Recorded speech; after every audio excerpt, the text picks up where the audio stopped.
Parents, family members, husband వీళ్ళ side support చేయనప్పుడు మేము ఢిల్లీకి వెళ్ళి అక్కడ టిటిడి గుడి ఒకటి ఉండేదండి. ఒక పాత స్విమ్మింగ్ పూల్ క్లోజ్ చేశారు. ఆ వాటర్ ఉండడం వల్ల కలువ పూలు అనేవి ఎప్పుడు దాంట్లో ఉండేవి.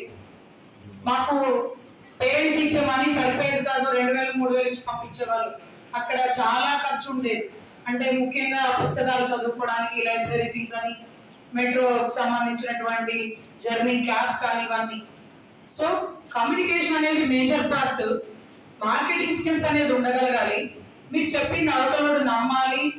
నమ్మి మీ దగ్గర నుంచి ఏదైతే సపోజ్ జడ్జి గారిని కన్విన్స్ చేసి జడ్జిమెంట్ తెచ్చుకోవడం ఎంత ఇంపార్టెంట్ పాయింట్, నేను ఇచ్చేది వాళ్ళు కొనుక్కోవడం కూడా అంతే ఇంపార్టెంట్ పాయింట్.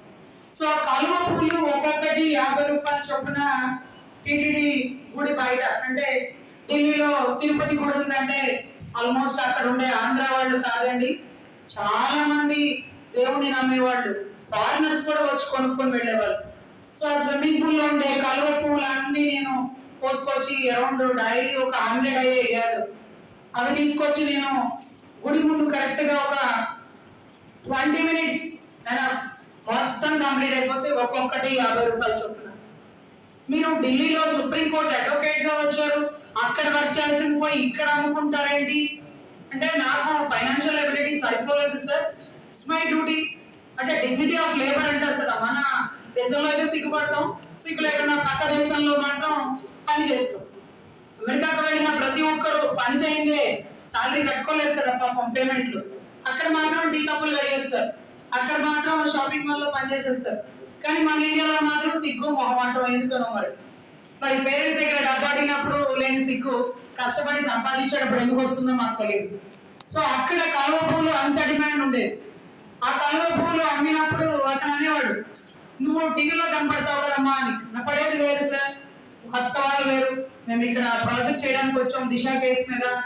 క్లయింట్ ఫీజు ఇవ్వలేడు, ఇక మీద కట్టుబెట్టి క్లయింట్ ఫీజు అడగలేదు. ఎందుకంటే అది నా ఇంట్రెస్ట్ తో చేస్తున్నాను. సుప్రీంకోర్టు దాకా వచ్చి చేయగలిగిన case Disha case. Everyone knows I think so. ఎందుకంటే ఒక ఆడపిల్లకి అన్యాయం జరిగింది, 4 రేప్ చేస్తారు, వాళ్ళ నోరు తీసేయండి అంటే ఓకే జడ్జ్మెంట్. 4 ఎన్కౌంటర్ చేసేయండి అంటే అట్లా లాకి వీలుతో అది చేసినోడు సజ్జనార్ అయినా, కేసీఆర్ అయినా, కేటీఆర్ అయినా, ఎవరైనా మాకు ఎందుకే మా దృష్టిలో తప్పు ఎవరు చేసినా తప్పే అనే దృష్టితో మేము వాదించడం జరిగింది. అప్పుడు అమ్మాయి తరపున కాదు కాబట్టి మాకు ఎవరు సపోర్ట్ చేయరు, అబ్బాయి తాలూకా వాళ్ళు పేదవాళ్ళు కాబట్టి వాళ్ళు ఫీజు ఇవ్వలేరు. కానీ ధర్మ న్యాయం చట్టం అనేది ఉంటది. పేదవాడి పక్షాన నిలబడిన వాడే ఉత్తమ న్యాయవాది అనేది ఎథికల్ వాల్యూస్ లో చదువుకున్నాం కాబట్టి దాన్ని ప్రొజెక్ట్ చేయడం కోసం వర్కింగ్ లేబర్ అనమాట.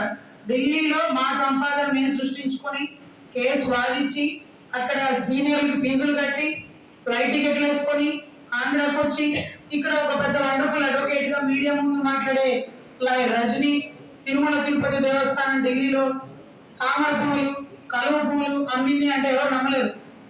అక్కడ పూజారి గారికి వెల్ నోటెడ్ అనమాట. నేను ఎందుకమ్మా చదువుకుంటే ఏదైనా ఇబ్బంది అవుతుందా, ఒక 1000-2000 సర్దమంటావా అంటే ఇలా సర్దుకుంటా పోతే కరెక్ట్ కాదు సార్, సంపాదన అనేది ఉండాలి, కమ్యూనికేషన్ అనేది కరెక్ట్ గా ఉండాలి, ఆ ఉద్దేశంతో నేను ఇది చేస్తున్నాను సార్ అన్న. దీని తర్వాత నేను ఒక 2-3 మంత్స్ అక్కడ అన్నాను. డిమాండ్ బాగా పెరిగిపోయింది. తర్వాత నేను నా కేసు అయిపోయింది, నేను వచ్చేసాను. ఆ కలువ పూల రెగ్యులర్ కస్టమర్లు గొడవ చేసేవాళ్ళట. ఆ అమ్మాయి ఏది పొద్దున్నే 9 వచ్చేది కదా, కలువ పూలు రోజు దీంతో ఇస్తేనే కృష్ణుడు వస్తాడు, వెంకటేశ్వర స్వామి వస్తాడని మాకు మాయ మాటలు చెప్పేది. ఇప్పుడు వెళ్ళిపోతే ఎట్లా అంటే ఆ డిమాండ్ ఎలా ఉందంటే నా తర్వాత అది ఒక పెద్ద షాప్ పెట్టేసుకొని కలువ పూలు అమ్ముతున్నారట. వాళ్ళు చెప్పుకుంటారు ఇది రజనీ గారికి గుర్తుగా ఇవ్వాలి అంటే అక్కడ గుడ్ విల్ అంటారు చూడండి, మీరు మీ షాప్ కి గుడ్ విల్ ఉంది, రెగ్యులర్ గా ఇక్కడ సేల్ అవుతుందని. అలాంటి నా గుడ్ విల్ 5 లక్షల ఖరీదట. తర్వాత పూజారి గారు అన్నారు ప్రతిరోజు 10,000 పోతుందమ్మా షాపు, అదొక గుడ్ విల్, నీకు వాళ్ళు 5 లక్షలు ఇస్తానన్నారని. నా బతుకు తెరువు కోసం నేను వచ్చాను సార్, వద్దండి 5 లక్షలు పర్లేదు, అది వచ్చినప్పుడల్లా ఆ షాప్ లో నేను పనిచేశానని గుర్తుంటది, నేను ఏ స్థాయికి వెళ్ళినా నేను అక్కడి నుంచి వచ్చానని గుర్తుపెట్టుకుంటాను, పని చేయడంలో ఏమాత్రం సిగ్గుపడకూడదు అనేది నా ఉద్దేశం. మీరందరూ స్టార్ట్అప్ కంపెనీ అన్నప్పుడు చిన్నది చూసే వాళ్ళు ఎగతాళి చేయొచ్చు అఫ్కోర్స్, కానీ ఏమాత్రం సిగ్గుపడకుండా ముందుకెళ్తే తప్ప ఒక లక్ష్యాన్ని సాధించలేము. తర్వాత చదువుతోనే అన్ని సాధ్యం అవుతాయి అనేది ఇంపార్టెంట్ పాయింట్ అండి. బిజినెస్ చేయడం బిగిన్ చేశాక, గ్రూప్ 1 కొట్టడం అయిపోయాక, ఫ్యామిలీ రెడీ అయిపోయాక చదువు మానేస్తాం సర్వసాధారణంగా. మీకు తెలుసో లేదో అంబేద్కర్ గారు ఎన్ని డిగ్రీలు చేశారో మీరు అందరు వినుంటారు. అందుకని ఆయన రాజకీయాల్లోకి రాలేకపోయాడు. చదువుతో ఉన్న వాడికి ప్రపంచం మొత్తం అరచేతిలో ఉన్న పుస్తకంలో కనపడిపోతుంది. మీరు ఏ దానికి అవసరమైనా యూట్యూబ్ లో సెర్చ్ చేసేసుకుంటారు. కానీ నేను ఓపిక్గా దాన్ని ఎక్కడ ఏ లైబ్రరీలో దొరుకుతుందో వెళ్ళి పుస్తకం ఓపెన్ చేస్తాను. పుస్తకంలో ప్రాణం ఉంటుందంట, బహుశా మీకు తెలియకపోవచ్చు. మీరు లైబ్రరీలో కప్బోర్డ్ లో అద్దాలు వేసేసి పుస్తకాలను బంధించేస్తారు, అవి ఊపిరి ఆడకపోతాయట. మా గురువు గారు చెప్పేవారు, ఎప్పుడు కప్బోర్డ్ ఎప్పుడైతే మనం ఓపెన్ చేస్తామో అవి ప్రాణం పుంజుకుంటాయట.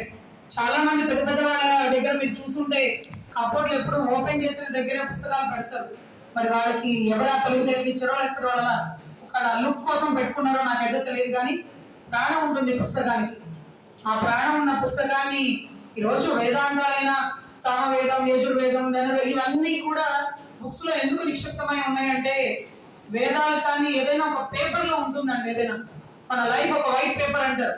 ఆ చెప్పినోడికి తెలుస్తుంది పేపర్ వాల్యూ, పుస్తకం వాల్యూ అని. సో ఖచ్చితంగా పుస్తకాలు చదవడం అనేది చాలా ఇంపార్టెంట్. ఈ రోజు నా డిగ్రీస్ మీరు చూస్తుంటారు. డాక్టరేట్ అనేది డాక్టర్ ఆఫ్ లా అని ఒక యూనివర్సిటీ వాళ్ళు నేను ప్రాణాలకు తెగించి దిశ కేసు చేశానన్న ఉద్దేశంతో వాళ్ళు నాకు నువ్వు చట్టానికే ఒక వన్నె పువ్వు లాంటి దాని అమ్మ అంటూ డాక్టర్ ఆఫ్ లా నాకు ఇచ్చారు, డాక్టరేట్ ఇచ్చారు. I not completed doctorate.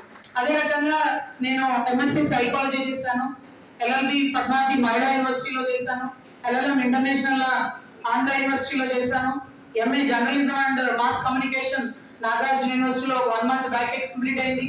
దీని తర్వాత ఏ డిగ్రీ చదవాలనేది నిరంతరం ఆలోచిస్తాను. ఎప్పుడైతే నేను చదవడం మానేస్తానో నాకు అందంగా రెడీ అవ్వాలనిపించేస్తుంది. చదవడం మానేస్తానో నాకు ఒక మంచి రాజకీయంలో ఉండాలనిపించేస్తుంది. చదవడం మానేసానో నాకు కారులో వెళ్ళిపోవాలనిపించేస్తుంది. ఎప్పుడైతే పుస్తకం పట్టుకుంటానో ఆర్టీసీ బస్ ఎక్కి ప్రతిరోజు హైకోర్టుకు వస్తాను. ఎప్పుడైతే పుస్తకం పట్టుకొని చదువుతానో ఈ రాజకీయాలు ఇవన్నీ కూడా ఇవాళ నుండి రేపోయేది. నిరంతరం ఉండేది మన విద్య, మన టాలెంట్, మన ఇంటలెక్చువల్. సో దాన్ని దాటేది, దాన్ని దొంగలించేది ఎవరు ఉండదు. ఈ రోజు నేను చదువుకునేటప్పుడు ఈ ఆర్థిక ఇబ్బందుల్లో చదువుకున్నాను. నాది మహిళా యూనివర్సిటీ వాళ్ళకి తెలుసు. చాలా ఇబ్బందుల్లో చదువుకున్నప్పటికీ యూనివర్సిటీలో ఎప్పుడూ టాపర్ గా నిలబడేదాన్ని. ఎందుకు అంటే చదువు ఒకటే, వేరే సోర్స్ లేదు మాకు. చదివితేనే తిండి అనే పరిస్థితి ఉంటుంది. ఎందుకంటే యాజ్ అ మ్యారీడ్ లేడీ బయటికి వెళ్ళాక నాకు లా చదవాలని ఉందండి అంటే చదువుతావు, నీతో పాటు అందరూ చదువుతారు. లక్షల్లో కోట్లలో నువ్వు ఒక దానివి. సరే యూనివర్సిటీ ఫస్ట్ వచ్చి నీకు ఏమైనా గోల్డ్ మెడల్ ఇచ్చేస్తారా? లేకపోతే నువ్వేమైనా ఒక టాప్ మోస్ట్ అడ్వకేట్ అయిపోతావా? లేకపోతే నువ్వే కావాలమ్మా అని ఎవరైనా పెద్ద పెద్ద వాళ్ళు నిన్ను పిలుస్తారా? ఇవన్నీ జరగవు కదా. ఏదో చదవాలన్న కోరిక అంటూ అత్తింటి వాళ్ళు కానీ, పుట్టింటి వాళ్ళు కానీ, తెలిసిన వాళ్ళు కానీ అందరూ ఉన్నారు. సో ఏదో అంటారు కదా, మంచి కోరుకుంటే తటాస్తు దేవతలు తటాస్తు అంటారని. వాళ్ళు అడిగినవన్నీ, వాళ్ళు అనుకున్నవన్నీ జరిగిపోయింది. అన్నట్టుగానే యూనివర్సిటీలో టాపర్ గా నిలబడ్డాను, అన్నట్టుగానే టాప్ మోస్ట్ అడ్వకేట్ అయ్యాను, అన్నట్టుగానే పెద్ద పెద్ద వాళ్ళు అంటే ఎంత పెద్ద వాళ్ళు అంటే మర్చిపోక ఉదాహరణ చెప్తానండి. విజయేంద్ర ప్రసాద్ గారు అంటే బాహుబలి రైటర్. ఆయన ఒక రోజు మెసేజ్ పెట్టారు, నేను ఒక రైటర్ని, నీ వీడియోస్ రెగ్యులర్ గా చూస్తానమ్మా, I'm big fan of you, మీతో మాట్లాడవచ్చా, మీకు ఫ్రీ ఉంటే ఒకసారి కాల్ చేయండి అన్నారు. ఆయన విజేంద్ర ప్రసాద్ అని పేరు కూడా పెట్టారు. ఎప్పుడో 10 చూసా. ఆయన ఒక రైటర్ అంటే ఏ విప్లవ కథలు రాస్తాడో, ఎవరిని చైతన్యపరుస్తాడో అని ఆయన కాల్ చేశారు. సార్ మీరు విప్లవ కథలు రాస్తారా, పాటలు పాడతారా, మీరు ఏం రాస్తారు సార్, రైటర్ అన్నారు కదా అని. నేను సినిమా స్టోరీస్ రాస్తానమ్మా అన్నారు. సరే సార్ మీరు ఏ సినిమాలు రాశారు సార్ అంటే బాహుబలి, త్రిపురాలు ఇవన్నీ చెప్పాడు. నాయన నాకు అర్థం కల. తర్వాత నా పేరు విజేంద్ర ప్రసాద్ అమ్మ అన్నారు. ఆహా ఓకేనండి అన్నారు. తర్వాత నేను ఎంపీనమ్మా అన్నాడు. ఆంధ్రాకా తెలంగాణకా అండి అన్నాడు. సో నాకుండే పిచ్చి అంత తక్కువ. కానీ అప్పుడు విజేంద్ర ప్రసాద్ గారు అన్నారు, ఇద్దరు లేవా నేను వీడియో చూస్తానమ్మా, చాలా అగ్రెసివ్ గా మాట్లాడుతావు, ప్రజల్ని చైతన్యపరుస్తావు, నీ మాటలు ఒక పూటలాగా ఉంటాయి అన్నారు. తర్వాత తెలిసింది వాళ్ళు రాజమౌళి గారు నాన్నగారని. తర్వాత ఆయన నన్ను హైదరాబాద్ పిలిపించారు. పిలిపించి అక్కడ ఇండస్ట్రీలో అందరికీ పరిచయం చేశారు. అదే రకంగా చంద్రబాబు గారు ఒకసారి నన్ను చూడాలి అని వాళ్ళ పిఏతో కబురు పంపించి, రాజగోపాల్ గారితో కబురు పంపించి నన్ను పిలిపించుకొని మాట్లాడారు. అదే రకంగా పవన్ కళ్యాణ్ గారు ఇది వండర్, జీవితంలో ఒక్కసారి కూడా సెల్ఫీ దిగలేరు. నాగబాబు గారు అడిగారు, మీరు పార్టీలోకి రావాలమ్మా, మీ అవసరం ఉంది అన్నయ్య అడిగారు అని.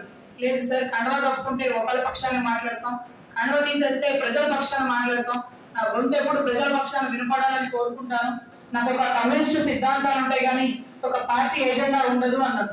సరే, అదే మాట కళ్యాణ్ గారితో చెప్పమ్మా, నీకు ఇవాళ ఆయన అపాయింట్మెంట్ ఇచ్చారు, ఆయనతో మాట్లాడాలనుకుంటున్నారు అంటే 1-to-1 పెట్టారు, ఒక పెద్ద ఛాంబర్ లో డోర్ లాక్ చేసి కూర్చోబెట్టారు.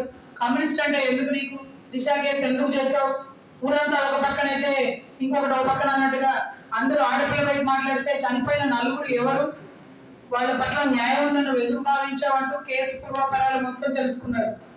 తద్వారా ఒకటి అంటే ఇది కూడా కమ్యూనిస్టు సిద్ధాంతాలే, ప్రజల పక్షాన్ని నిలబడి మాట్లాడొచ్చు, నువ్వు కండువా కప్పుకోవాలని మనస్ఫూర్తిగా కోరుకుంటున్నానమ్మా అని అడిగారు.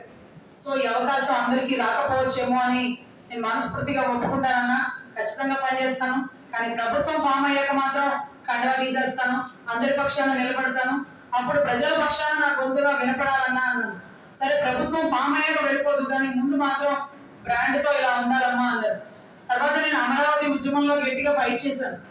ఫైట్ చేసినప్పుడు నాకు చంద్రబాబు గారు అంటే చాలా అభిమానం. ఇప్పుడు జనసేన పార్టీలో జాయిన్ అవుతున్నాను కదా, మరి బాబు గారిని తిట్టాల్సి వచ్చిందేమో, ఆ పదవి నాకు వద్దు సార్ అన్న. రాష్ట్రాధికార ప్రతినిధి అంటే నెక్స్ట్ ఎమ్మెల్యే కేటగిరీ, నీకు తెలుసా అన్నారు. అఫ్ కోర్స్ నాకు నచ్చని పని చేయడంలో ఎమ్మెల్యే వచ్చిన ఎంపీ వచ్చినా చేయలేను సార్, ఆయన తిట్టడం అంటే అది కష్టమైన పని, నేను అలా చేయను, అది తిట్టాల్సిన అవసరం కూడా నాకు ఉండకూడదు అన్న. సో ఖచ్చితంగా నువ్వు ఎవరిని తిట్టాల్సిన పని లేదమ్మా, ప్రజల గొంతుగా వినిపించు అని మాట్లాడారు. సో అప్పుడు పార్టీ కండువా కప్పుకున్నానండి. వస్తుంది కదా అని పోస్టు, ఎవరో ఒకళ్ళని తిట్టేస్తే విజ్ఞత, వినయం, చదువు ఇవన్నీ ఏమైపోతాయండి. తర్వాత వాళ్ళిద్దరు కలిసినప్పుడు చంద్రబాబు గారు నన్ను ప్రత్యేకించి పిలిపించి అడిగారు, అంత పెద్ద పదవి ఇస్తున్నప్పుడు ఆ మాట వాడేవాడు కదమ్మా అని. అది చెప్పిన వాళ్ళు గొప్పవాళ్ళు, ఎందుకంటే మా ఇద్దరి మధ్య జరిగిన డిస్కషన్ కళ్యాణ్ గారు ఇంకొకరితో షేర్ చేసుకోవడం, ఆయన ఇంకొకరు చంద్రబాబు గారి దాకా తీసుకెళ్ళడం, ఆయన నన్ను పిలిపించడం, ఇదంతా ఏంటంటే ఇదంతా మన గొప్ప కాదండి, ఒక స్టాండర్డ్ అనమాట, ఒక వ్యూస్, ఒక